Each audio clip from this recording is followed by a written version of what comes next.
They gave us 48 hours to sign. I sat in the chamber with my hands folded on the table in front of me, and I did not reach for the document. Not because I was afraid, not because I was confused.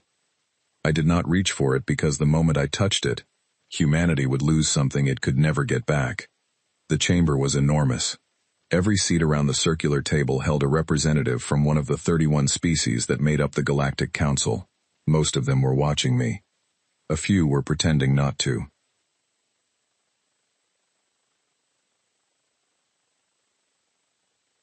The Velhari delegate, a creature shaped like a tall column of pale silver muscle, with 4 eyes arranged in a diamond pattern on its upper surface, had not blinked once since I entered the room. I had counted 42 minutes. Not once. My name is Eleanor Voss. I am 44 years old. I was a contract lawyer for 11 years before Earth's government pulled me into diplomatic work, and before that I spent 3 years doing debt arbitration in conditions that would have made most people quit by the end of the first week. I say this not to impress anyone. I say it because the skill that saved me in those rooms was the same skill that kept my hands still now. I knew how to wait. The treaty document in front of me was 63 pages long.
It had been presented to Earth's delegation as a formality, as a welcome into the greater galactic community, as a gesture of goodwill, from species who had watched humanity crawl out of its atmosphere, and finally, reach the stars.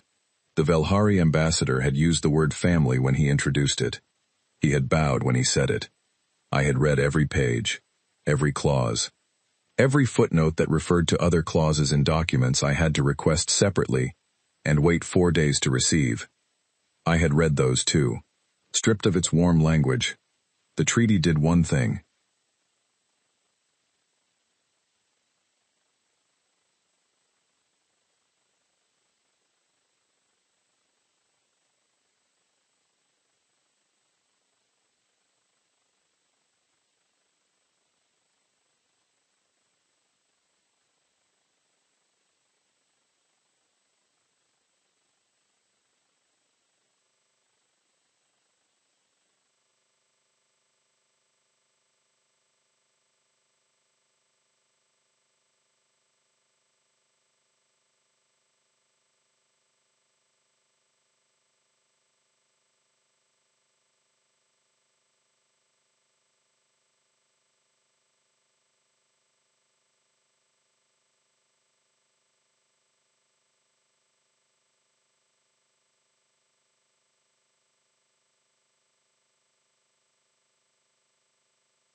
Been mapping for 6 years and handed 61% of it to the Council's 7 founding species. In exchange, Earth would receive what the document called integration support, which, when you followed the footnotes all the way to the appendix, turned out to mean the right to purchase processed minerals from those same territories at Council-approved prices. We would be buying back our own ground. There was a clause in subsection 9 that barred any signatory from beginning independent extraction, operations in council-designated survey zones, without a three-quarter majority council vote. Earth's current survey zones covered most of the regions we had found first. There was another clause in subsection 14 that defined what counted as an independent operation. The definition was precise enough that even a single human-crewed research vessel conducting soil sampling could technically trigger a violation, and there was a clause in subsection 22, buried in the middle of a long paragraph about communication protocols, that required all signatories to route deep space transmissions through the Council relay network for verification and security purposes, which meant that any signal Earth sent to its own ships, its own stations, its own probes, would pass through a system the Council controlled. I had highlighted those three clauses in my personal copy. I had not shared my copy with anyone in the room. The Keth representative, a broad creature covered in layered gray plates that shifted slowly like tectonic movement when it breathed, leaned forward and addressed me directly. The translator bead behind my left ear rendered its voice as a deep, even tone, like someone speaking through stone. It said that the Council understood this was a significant moment for Earth. It said the document had been prepared with care, and with humanity's long-term interests in mind. It said that Earth had much to gain from full integration, and that the Council was committed to making the transition smooth.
Then I looked at the document, and I looked at the pen they had placed beside it, and I looked at the Keth representative, and I said, "I appreciate that." And then I was quiet. The Keth representative waited.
The Council is prepared to answer any questions you may have.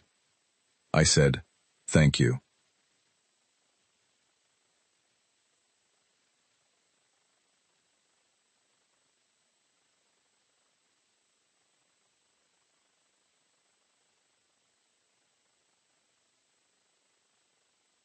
The Velhari delegate shifted. Its four eyes moved from its diamond arrangement into something closer to a horizontal line. I had read enough about Velhari physiology to know that was not a neutral expression. A smaller species on the far end of the table, the Pruin, whose delegate looked approximately like a child's drawing of a crab rendered in deep orange chitin, made a sound that my translator rendered as a polite inquiry about timing. I looked at it. I said, "I understand." The session chair, a tall Marathi whose skin carried faint bioluminescent lines that pulsed in slow waves when it was calm, and rapid bursts when it was not, called a brief recess. The lights in the chamber shifted to a softer tone. Several delegates stood and began quiet side conversations. I remained seated. My aide, a young man named Colin Hartley who had been with me for 2 years and had learned, mostly, to read my silences, brought me a cup of water and did not ask me anything. He stood behind my left shoulder and watched the room. When the session resumed, the Marathi chair announced that Earth's delegation had been given ample time to review the treaty, and that the Council would appreciate a response.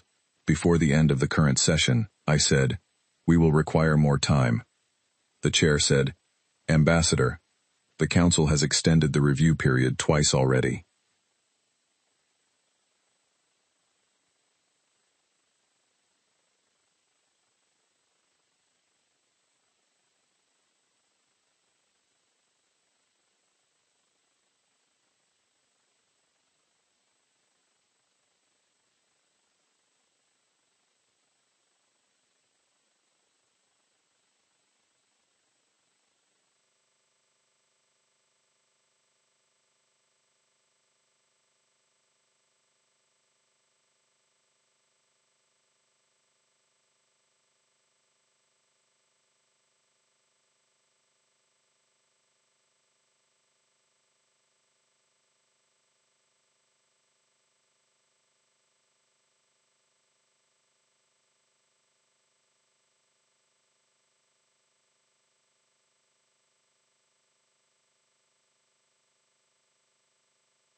The Velhari delegate made a sound that my translator did not fully render.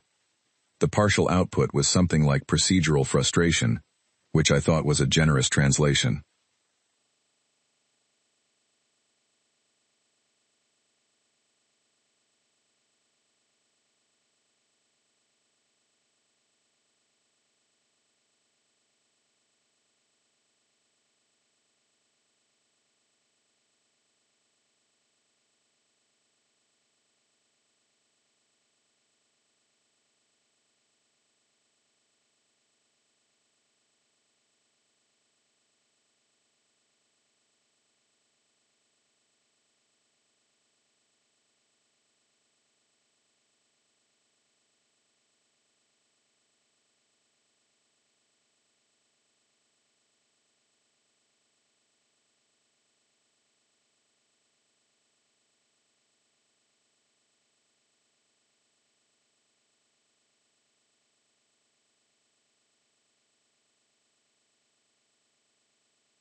The Council's administrative staff collected the document from the table. A junior Marathi official leaned toward me as I rose from my seat and said, very quietly, that the Council chair would appreciate a private meeting at my earliest convenience. I said I would check my schedule. Colin fell into step beside me as we walked out of the chamber, and into the long curved corridor that led to the human delegation's suite. He waited until we were past the first security door before he spoke. He said, "That went well."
They are going to come at us hard in the next session.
I said, I know. He was quiet for a moment. Then he said, so what are we doing? I stopped walking.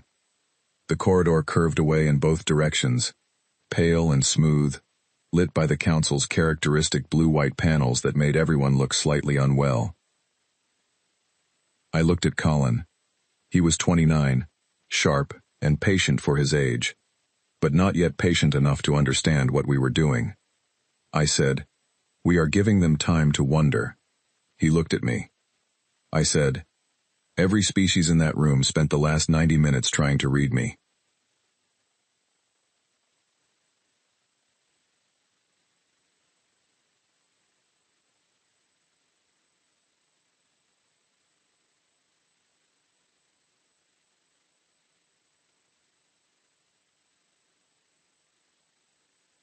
They have behavioral specialists.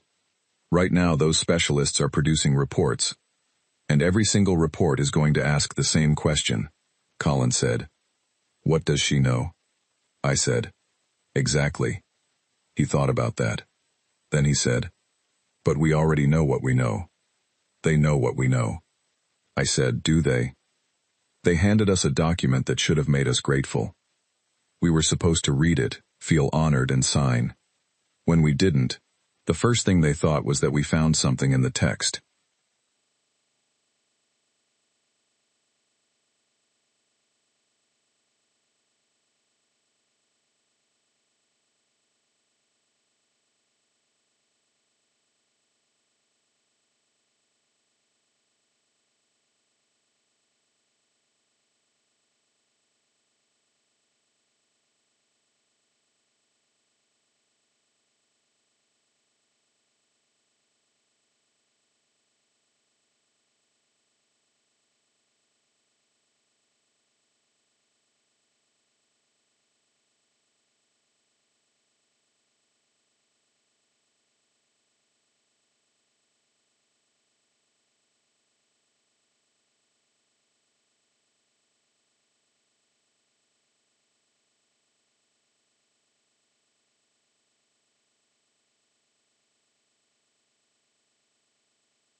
Claws we're holding on to. Colin said, all three of them. I said, all three. But they don't know that yet. They'll start with the most obvious one, probably the mining percentages. They'll prepare a counteroffer on percentages. They'll come to the next session confident that they know what we want.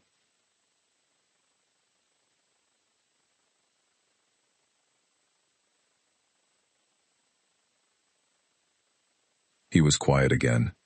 Then he said, and we still won't sign. And we still won't sign.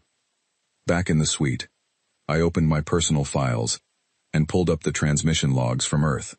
There were 17 messages waiting, 2 from the diplomatic ministry, asking for a status update. One from the Science Directorate, marked urgent, with a subject line that read, Progress Update on Outer Belt Survey Phase 3.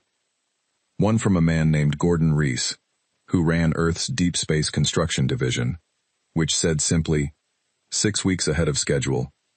Thought you should know. I read that last one twice. Then I closed the file, poured myself another cup of water, and sat down to write my response to the ministry. I told them the treaty review was ongoing. I told them the council had been cooperative. I told them that Earth's position remained unchanged.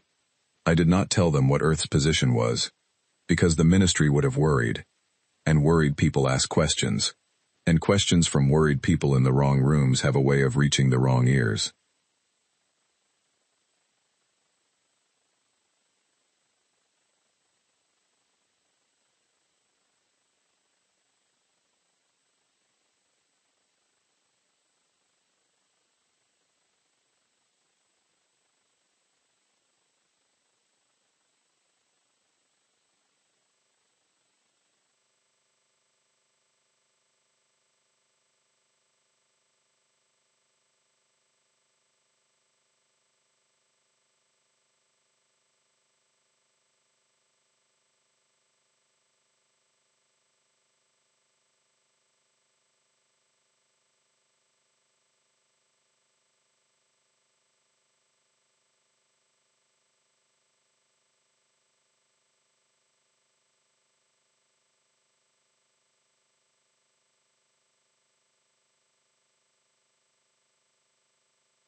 They did not know about the survey Phase 3 transmissions.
They knew that Earth had probes in the outer belt.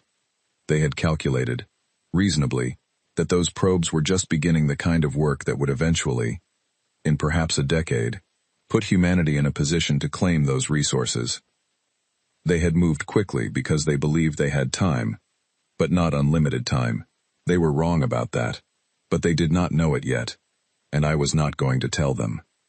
I finished writing to the ministry. I sent a brief note to Gordon Reese that said only, "Understood. Thank you." Then I turned out the light in my office and sat for a while in the dark. Outside, through the curved, transparent wall of the suite, the station orbited a planet that no human had ever stood on. It was a pale yellow world with 3 thin rings and no breathable atmosphere. The Council had built this station here because no species had prior claim to the space around it. Neutral ground. I looked at that planet for a long time. They had called this a ceremony. They had called it a welcome. They had handed us 63 pages wrapped in the language of family and future, and the greater good of all species. We had read it carefully, and we had not said yes.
Humanity.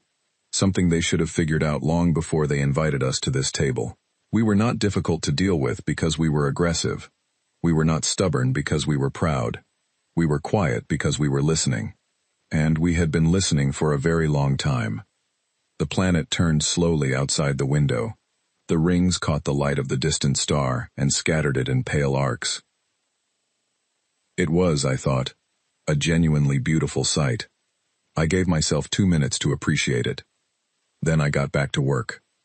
Colin knocked on my office door at 6 in the morning, station time, with a look that meant something had already happened. I said, "Come in."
He sent the invitation 11 minutes after midnight. I said, "Tell him I'm reviewing documents and will respond later today." Colin wrote something on his pad. Then he said, "There's also a message from the Keth delegation. They're asking if we'd be open to an informal technical discussion about the mining allocation clauses." I said, "Tell them we appreciate the outreach and we'll be in touch." He wrote that down too. Then he looked up and said, "And the prune delegate sent a gift basket. It's in the lobby. I don't know what's in it." I said, "Log it and leave it there." He nodded. He turned to go. At the door he stopped and said, "They're all moving at once. That's new." I said, "That's not new? That's panic." He left. I turned back to the window. The planet was in a different position now. The rings tilted at a new angle. The shadow line shifted. 42 hours remaining.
I read those 5 words and I let them settle somewhere quiet inside me. Somewhere the council could not reach, and the ministry could not worry about, and nobody else could touch. Then I began preparing for the next session. I was not preparing a counteroffer. I was not preparing demands. I was preparing something much simpler and much more important. I was preparing to sit down again, fold my hands again, And wait. The second session opened with the Marathi chair announcing that several council members had requested the opportunity to address Earth's delegation directly, and that in the spirit of open dialogue, the chair was granting this request.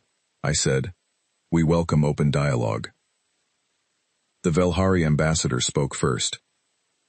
He said that upon reflection, the council was willing to revisit the allocation percentages in Section 3.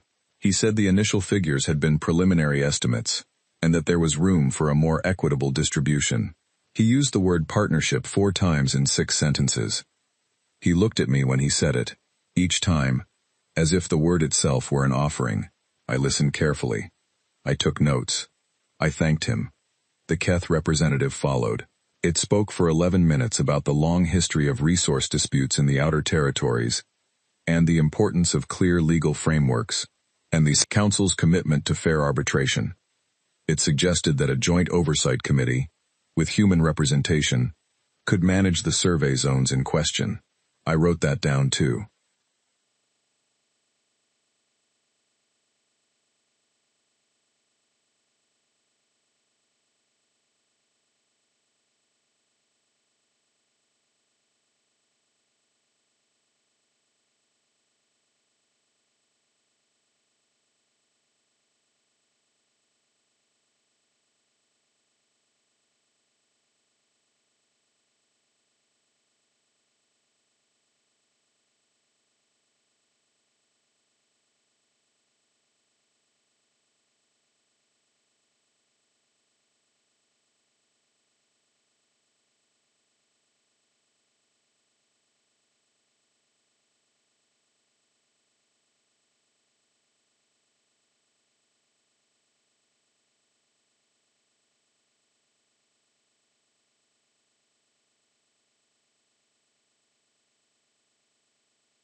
Then I folded my hands and waited for the next speaker.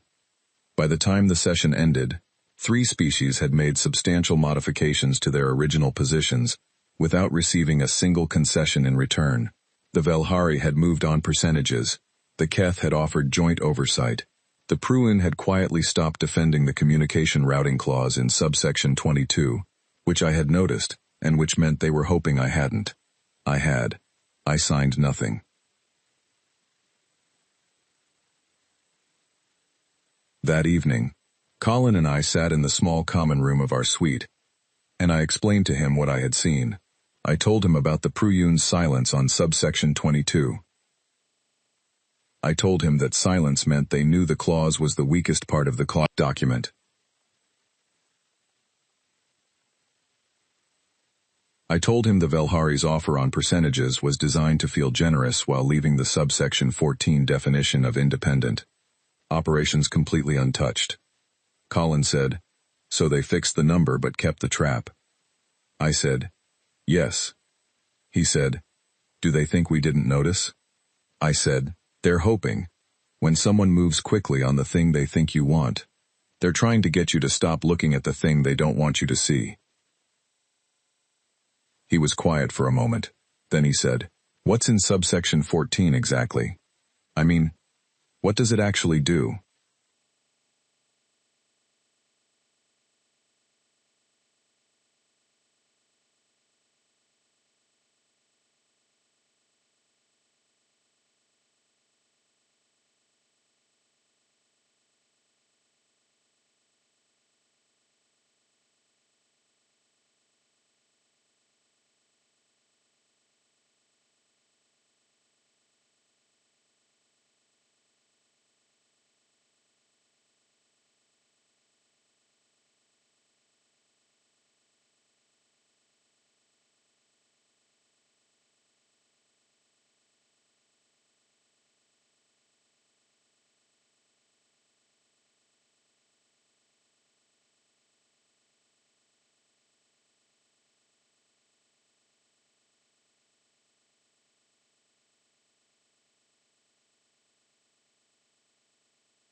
We can crew a ship.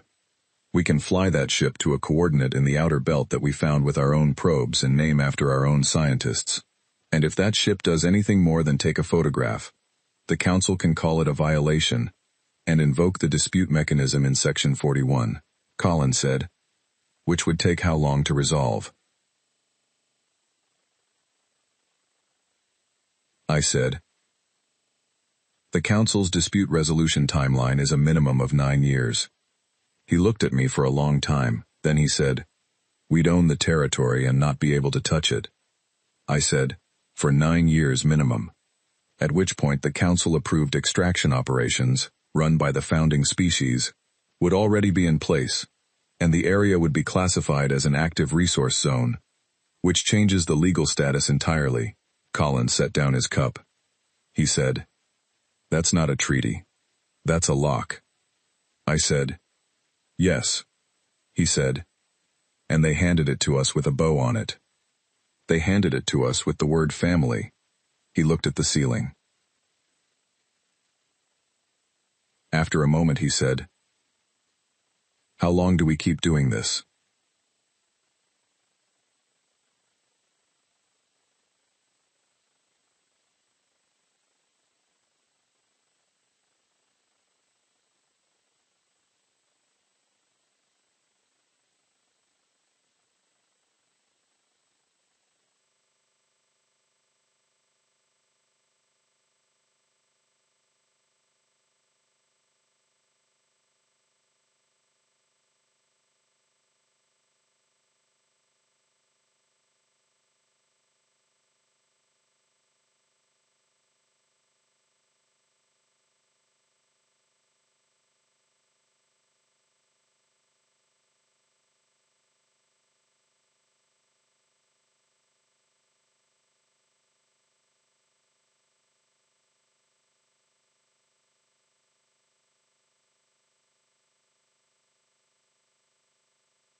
I said, until they ask us what we actually want.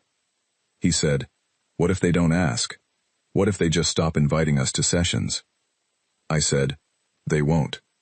He said, how do you know? I said, because of Gordon Reese. He frowned. You've mentioned that name twice now. Who is he? I looked at my coffee cup. I said, he runs a construction program. A large one. Colin waited. I said, the Council invited us to this table because they realized Earth was getting close to something.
What they don't know is how close we already are.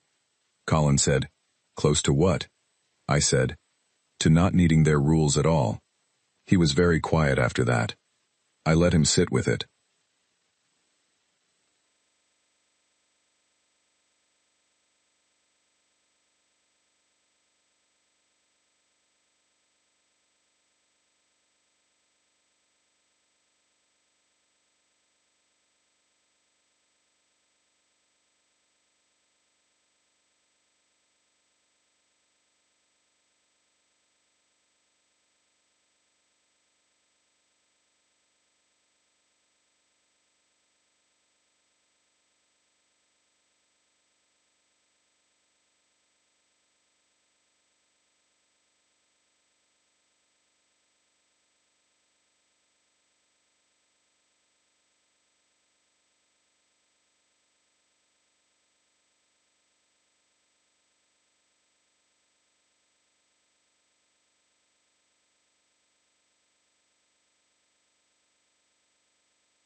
The station hummed with the quiet industry of 31 species who had been doing this for centuries and who had, perhaps, forgotten what it felt like to encounter a species that had read every footnote.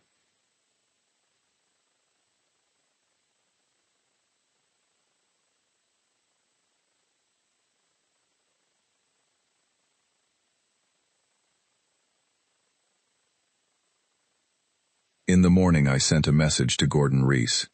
It said only, "How is the weather out there?" He sent back a single line.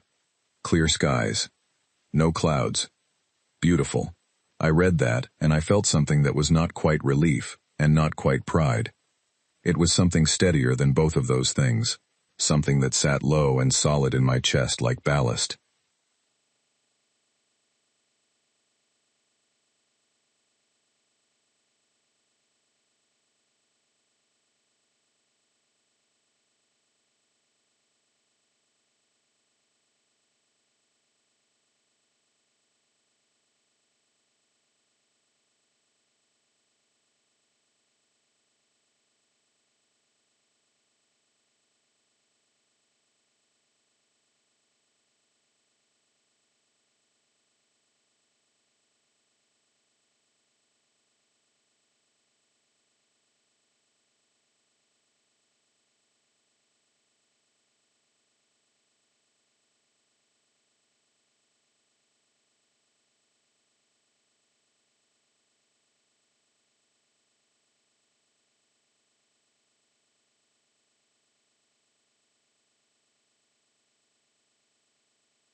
I wrote 3 words at the top of a new page.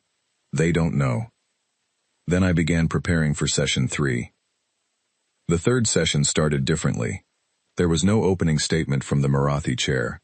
There was no procedural announcement. The chair simply called the session to order and then sat back and looked at me.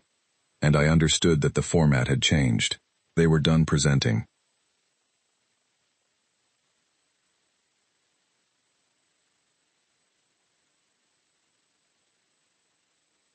They wanted me to say something.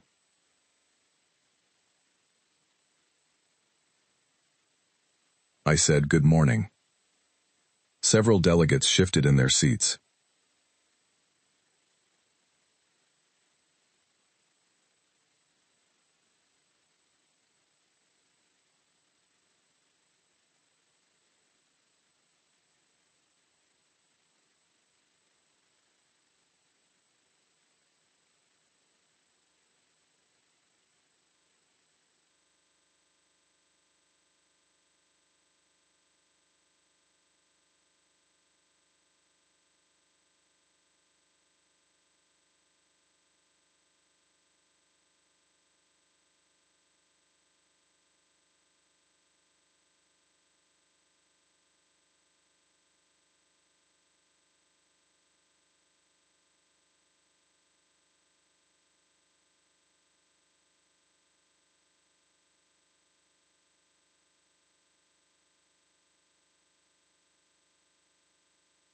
I have been listening carefully to the Council's recent proposals. I want to make sure I understand the direction of the conversation before we go.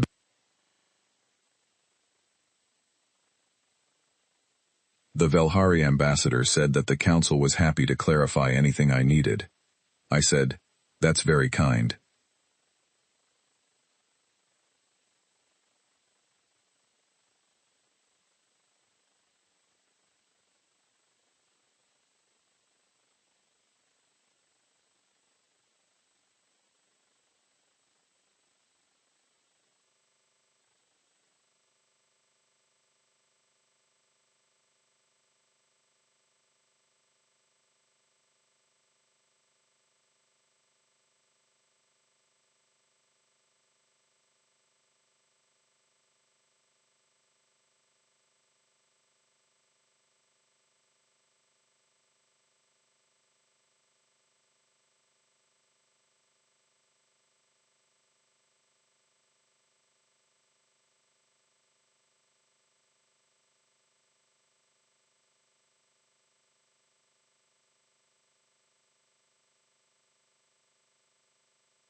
I read from them slowly.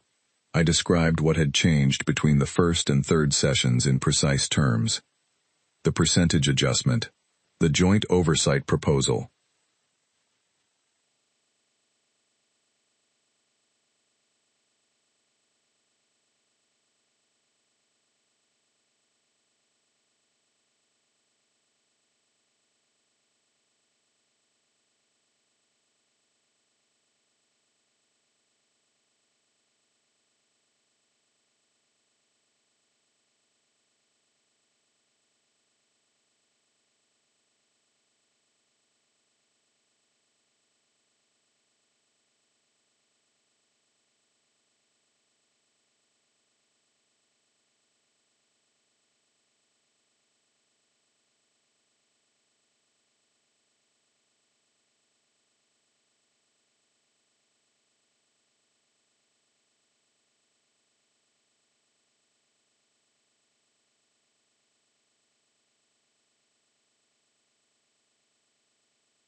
I simply described what had happened, in order, the way you might read a list of items in a supply report. When I finished, the room was very quiet. I said, I want the Council to understand that we have appreciated the movement, and I want to be clear that Earth's delegation has no desire to be an obstacle. We came here in good faith. The Keth representative said, then perhaps you could tell us what it is that Earth requires. I said, I will. And then I stopped. Not because I was playing a game. I stopped because at that exact moment my communication bead gave the 2-pulse signal that Colin and I had agreed on before the session. It meant a transmission had arrived from Gordon Reese marked priority. I said, please excuse me for one moment. I need to check something. I stepped out of the chamber into the side corridor. Colin was already there, holding a tablet. His expression was one I had not seen on him before. It was the look of someone who has just been shown a photograph of something they were told was impossible. He handed me the tablet without saying anything. The message from Gordon Reese was 12 words. Phase 3 complete. All units operational. Awaiting your word on next step. I read it 3 times. Not because I didn't understand it, because I wanted to be completely certain that I understood it completely. Phase 3 complete. All units operational. I handed the tablet back to Colin. I straightened my jacket. I looked at the door to the chamber. Colin said quietly, is this what I think it is? I said, yes. He said, they have no idea. I said, none. He said, what do we do now? I said, now I go back in there and I tell them what Earth requires. He said, and what does Earth require? I looked at the door for a moment. Through it, 31 species were sitting in a room that they believed they controlled. They had built this station. They had written those 63 pages. They had offered percentages and committees and goodwill. And the word family.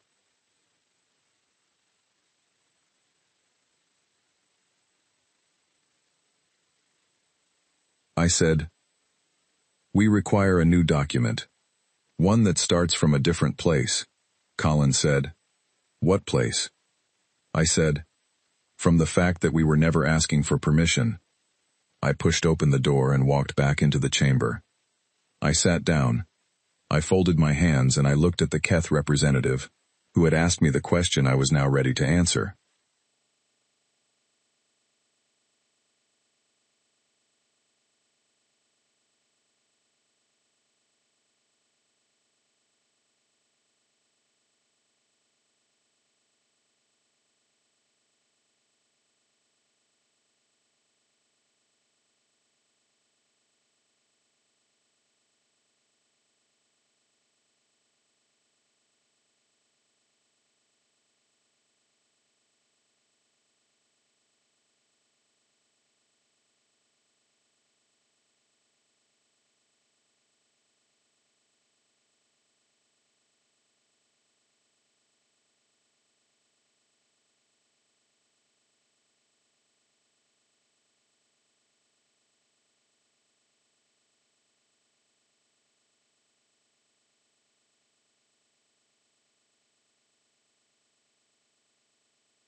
Exists.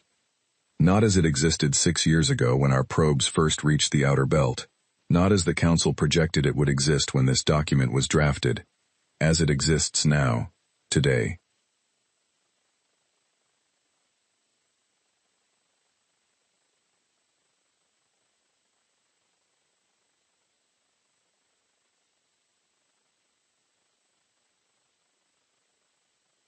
The Marathi chair said, "We are not certain what distinction you are drawing." I said, "I'll make it clear." I reached into the case beside my chair and placed a single printed document on the table. It was 4 pages long. There were no footnotes. The language was very simple.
The outer belt.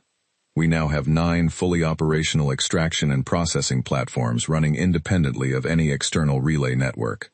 They are crewed, supplied, and connected to each other through a closed communications system built entirely by Earth. They are currently processing material from 14 sites.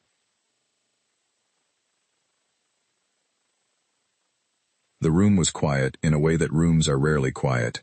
Not the quiet of people waiting for more. The quiet of people who have just had the floor removed beneath them and have not yet registered the fall. The Velhari ambassador said, "That is not possible." I said, "I understand why you might think that." The Keth representative's plates shifted rapidly.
At minimum a decade away. I said, "Our survey data was accurate. Our construction timeline was faster than our survey data suggested." There was a pause. Then the Velhari ambassador said, very slowly, "The transmissions. We should have seen transmissions. The relay network logs all deep space." I said, "We didn't use the relay network. That landed differently than anything else I had said in 3 sessions. It landed because subsection 22 of their document required signatories to use the relay network. We were not signatories. We had not signed. And while we were sitting in this chamber not signing, Earth had been routing its construction communications through a private system the Council had no access to, and no record of. We had not broken a rule. We had simply not agreed to a rule that would have broken us. The Marathi chair's bioluminescent lines were pulsing in short, rapid bursts.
Are you saying that Earth has been conducting extraction operations in the outer belt throughout this negotiation period?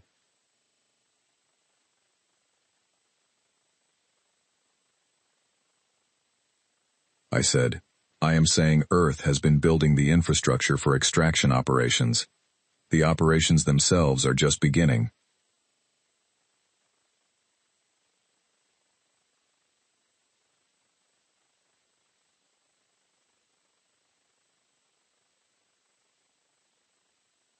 The chair said, without council authorization, I said. We didn't require council authorization. We hadn't signed any document that required us to seek it. Another silence. Longer this time. I said, I want to be clear about something. Earth did not come to this table with the intention of conflict. We came here because we were invited. We read the document we were given. We found it to be structured in a way that was not consistent with a partnership between equals.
Earth continued its work.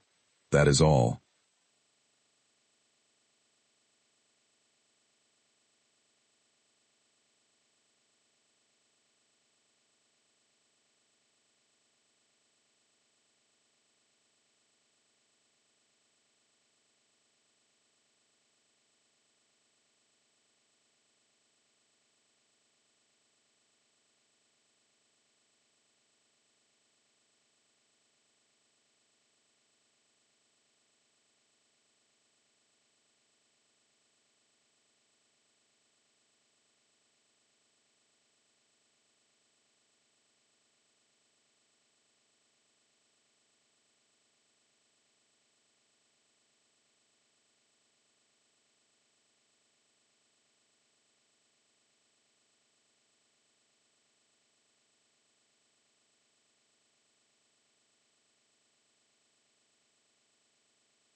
Several other delegates began speaking at once. The Marathi chair attempted to restore order. The Velhari ambassador pushed back from the table, and then appeared to reconsider, and pushed his chair forward again. It was, I thought, the most honest thing this council had produced in 3 sessions.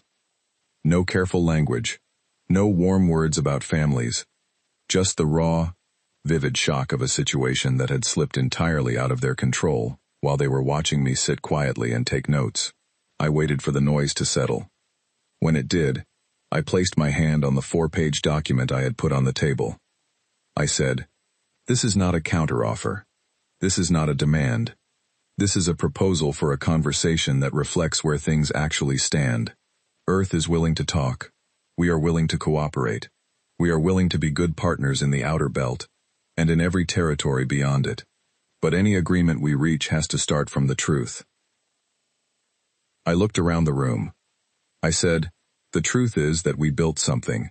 We built it carefully, and we built it well, and we built it without asking anyone's permission."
It is simply a fact, and any document that does not account for that fact is not a real document.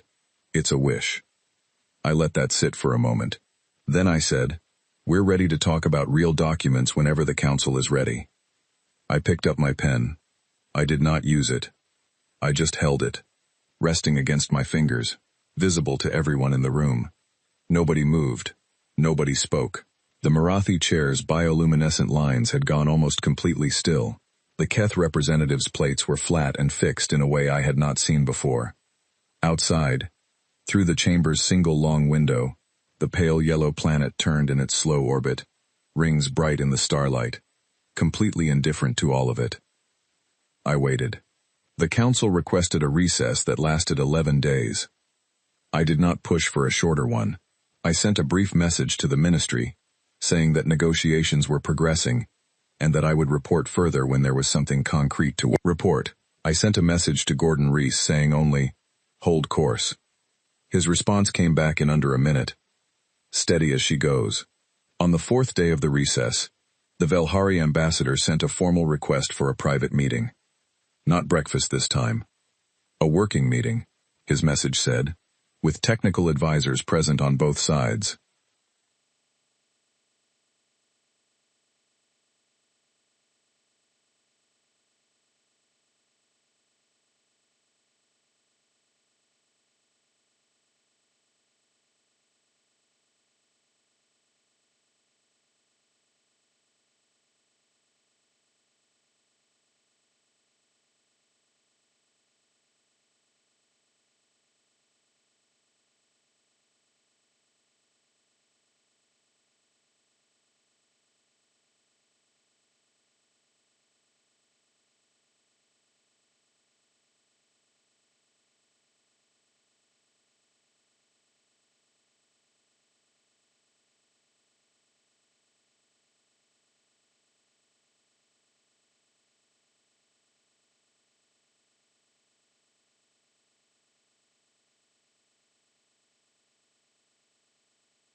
They were people who understood resource extraction, logistics, communications infrastructure, and legal frameworks. They came into the meeting room with the careful posture of people who had been told to be respectful, and were not entirely comfortable with that instruction.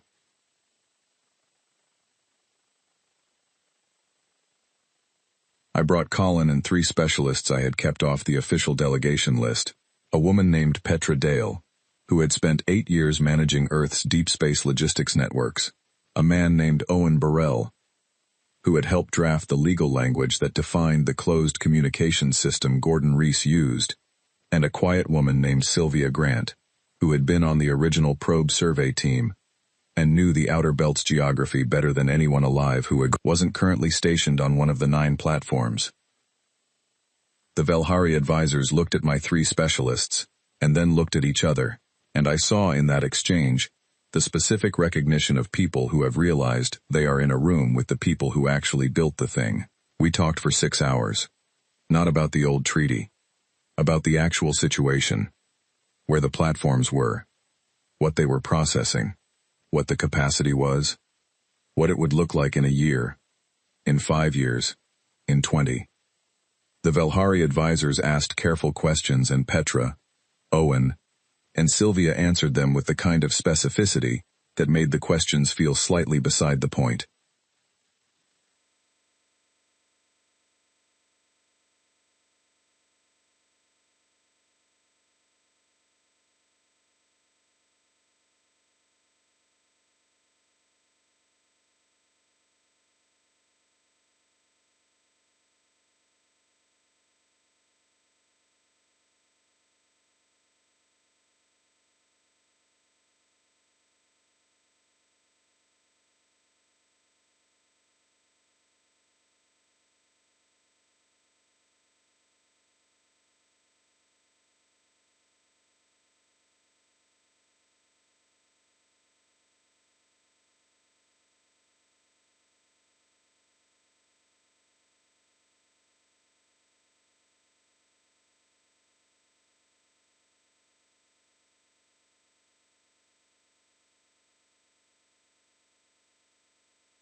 One of the Velhari advisors asked about extraction rates, and Sylvia placed a small physical model on the table that she had brought in a case, a detailed miniature of one of the platforms, printed to scale.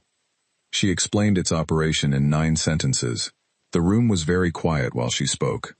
Afterward, the lead Velhari advisor said to me, "How long has this program been running?" I said, 4 years. He was quiet for a moment. Then he said, "And throughout the treaty sessions?" I said yes. He said, "You were never going to sign the original document." I said, "We were hoping we wouldn't have to refuse it outright. We were hoping the council would present something we could actually agree to." He said, "Why didn't you say that in session?" I said, "We did. In the way we knew how." He thought about that. Then he said something that surprised me. He said, "My grandmother would have understood you. She came from a species that colonized their own moon before they made first contact with anyone. She used to say that the worst thing you can do in a negotiation is let the other side define the starting line."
She sounds like someone worth listening to. He almost smiled.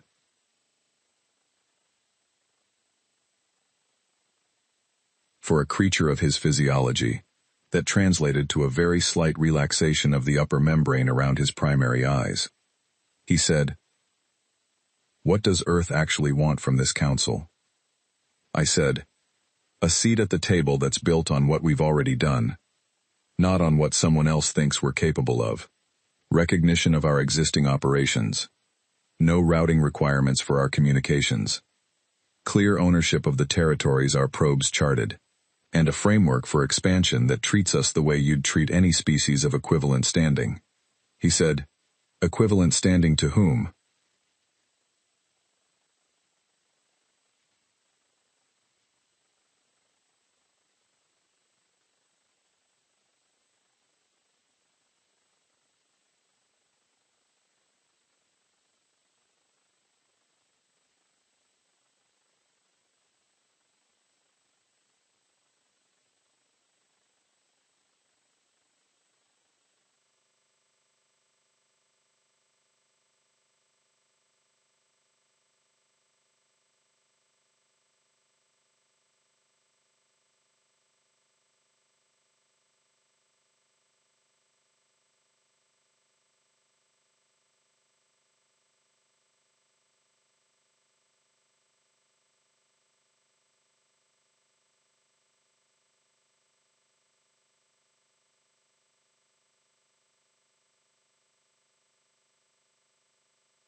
To anyone who has built 9 independent platforms in the outer belt, and staffed them and run them for 4 years without asking anyone for help, he was quiet for a long time after that.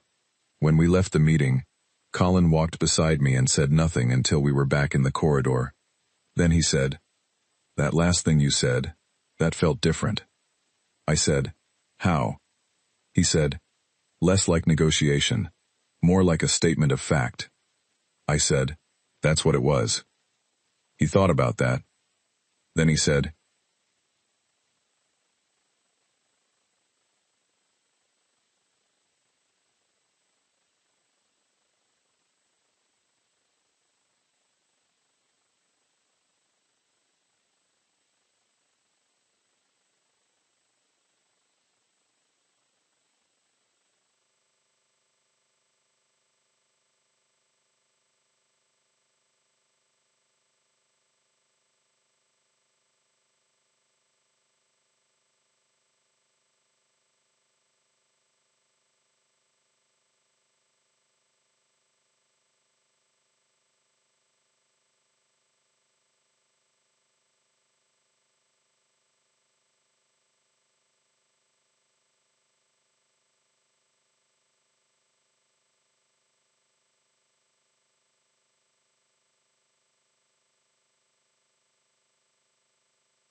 "Some of the founding species are going to push back."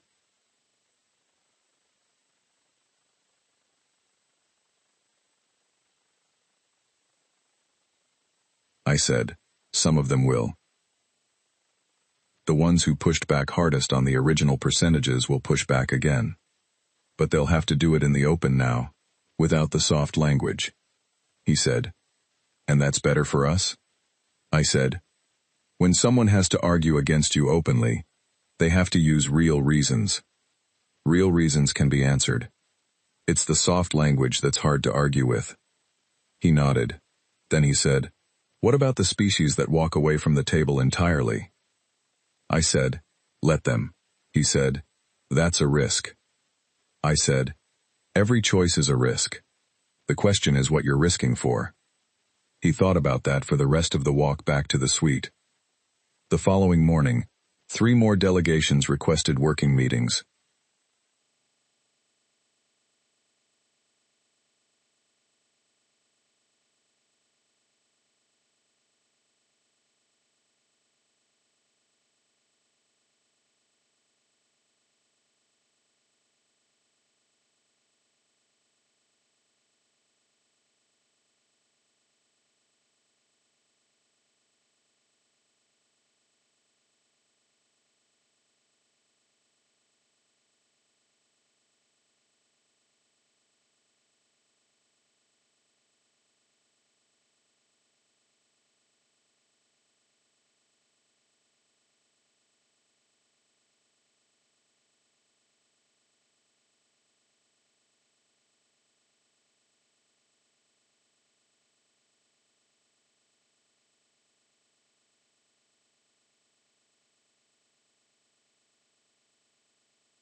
who had been mostly quiet throughout the earlier sessions but turned out to have the clearest thinking about mineral rights of anyone I had spoken to. Since arriving at the station, the Orvari delegate was a pale, slow-moving creature, with long fingers and the habit of pausing for several seconds between each sentence, as if it were checking its own work. It asked me, across a quiet table, whether Earth would be open to a shared infrastructure arrangement in sectors adjacent to our current platforms. I said we would be open to discussing it.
Council yet. I said that was interesting. It slid a small data card across the table. It said that Earth and the Orvari had no prior history of misunderstanding, and that it believed the two species might find a working relationship easier to build than either would find with the older founding members. I picked up the data card. I looked at it. I looked at the Orvari delegate. I said, I think you might be right about that. It did the pause. Then it said, I thought so. That evening I sent the data card's contents to Sylvia Grant, who responded 6 hours later with a message that said, the survey data on Sector 7 is better than ours on 4 of our current sites. This changes some things.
Start thinking about what we'd need to work there.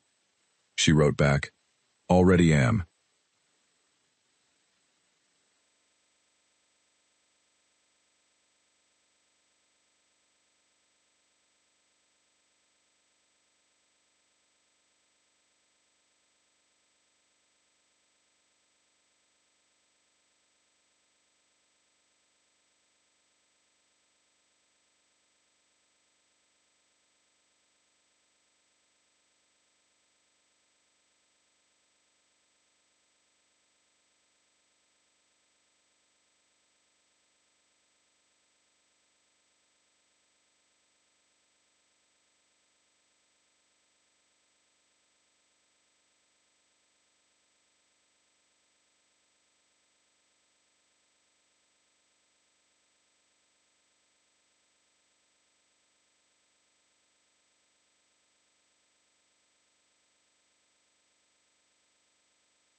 The rings were bright tonight, the star at a favorable angle. 2 days later, the Marathi chair formally announced that the council was ready to resume session, and that the agenda had been revised. The topic was no longer the original treaty. The topic was a new framework for human participation in outer belt operations. I got dressed carefully that morning. Colin met me at the door with coffee, and a look that was close to something I might have called optimism, which I had not seen on him in a while. He said, "Do we know what they're going to put on the table?" I said, "Parts of it. The Velhari will lead with recognition of our existing platforms, and then propose a corridor arrangement for the adjacent sectors, which they will want to present as generosity, before the Orvari can make the same offer on better terms." He said, "And the Keth?" I said, "The Keth will support whatever protects the founding species' existing stake in the Western Territories. They won't block us, but they'll push for a cap on expansion speed." He said, "And the Pruwan?" I said,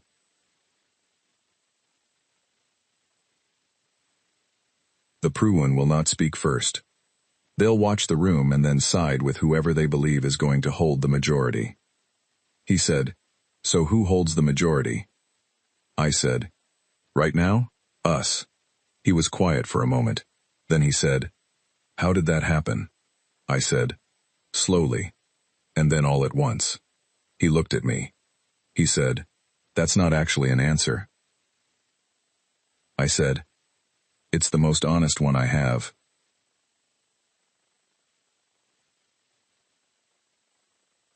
We walked into the session together. I sat down in my chair. I placed my 4-page document on the table. I folded my hands. The Marathi chair opened the session, and for the first time since I had walked into this chamber, someone else was the one sitting down to wait. The session that changed everything did not start with a speech. It started with a question. The Marathi chair had barely finished calling the session to order when the Drovan ambassador, a species I had heard little from throughout the previous sessions, a compact, dense creature with overlapping scales of deep red that caught light the way old metal does, raised its communication node and said that before the revised framework could be discussed, it needed to raise a matter of immediate concern. The chair said that the floor was the Drovan ambassadors. The Drovan ambassador said that its government had received information from a source within Earth's construction program, suggesting that human activities in the outer belt represented a threat to established navigational corridors, used by multiple species. It said the scale of the construction was not what had been presented. It said Earth's 9 platforms were only part of a larger network. It said there were relay installations, supply depots, and secondary structures that had not been disclosed. The room shifted. I sat very still. The Drovan ambassador said that in light of these concerns, it was moving to suspend the revised framework discussion until a full independent audit of Earth's outer belt activities could be conducted by a council-appointed inspection body. Colin's hand, under the table, briefly touched my wrist, not to stop me from doing anything. Just the contact. I understood it. I waited for the ambassador to finish. Then I said, "I'd like to respond to that." The chair said the floor was mine. I said, "Earth disclosed its 9 operational platforms. We disclosed their locations, their staffing levels, and their processing capacity. That disclosure was accurate and complete as it applies to extraction platforms." I said, "What was not specifically itemized in